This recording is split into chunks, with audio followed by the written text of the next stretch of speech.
నందిని మాతకు నమస్కారం.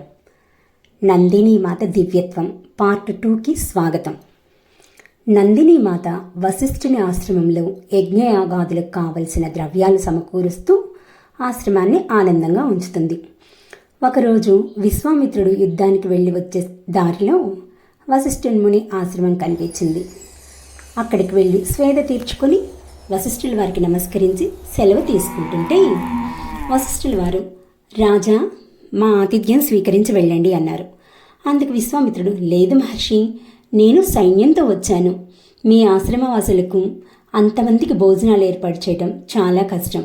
అందుకని కానీ మహర్షి మాత్రం పర్వాలేదు, మా నందిని మాత అన్ని ఏర్పాట్లు చేయగలదు అని నందిని మాతను పిలిచి, అమ్మా తల్లి ఏర్పాట్లు చేయి అనగానే వెంటనే బంగారు పాత్రలలో రుచికరమైన భోజనాలు, పండ్లు, సైన్యానికి సరిపడే త్రాగునీరు, అన్నం వడ్డించడానికి నాట్యమణులు అన్నీ ఒక్కసారిగా ప్రత్యక్షమయ్యాయి. ఇది చూసి రాజు ఆశ్చర్యపోయాడు, ఆనందించాడు. అంతలోనే అది నా రాజ్యానికి కావాలి అనుకున్నాడు.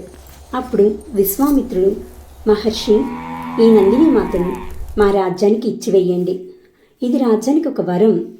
నేను మీకు కావలసినంత ధనాన్ని ఇస్తాను అని చెప్పాడు. కానీ వశిష్ఠుల వారు, రాజా, ఎవ్వరూ నందిని మాతని కొనలేరు. ఆమె దేవతల వరప్రసాదం.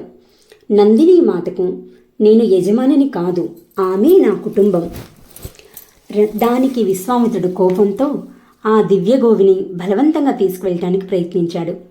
వెంటనే గోమాత దివ్యరూపం దాల్చి దివ్యశక్తితో రాక్షసులను, యోధులను, అగ్నిశక్తిని, గంధర్వులను పుట్టించింది. సైన్యం మీదకి యుద్ధానికి పంపించింది.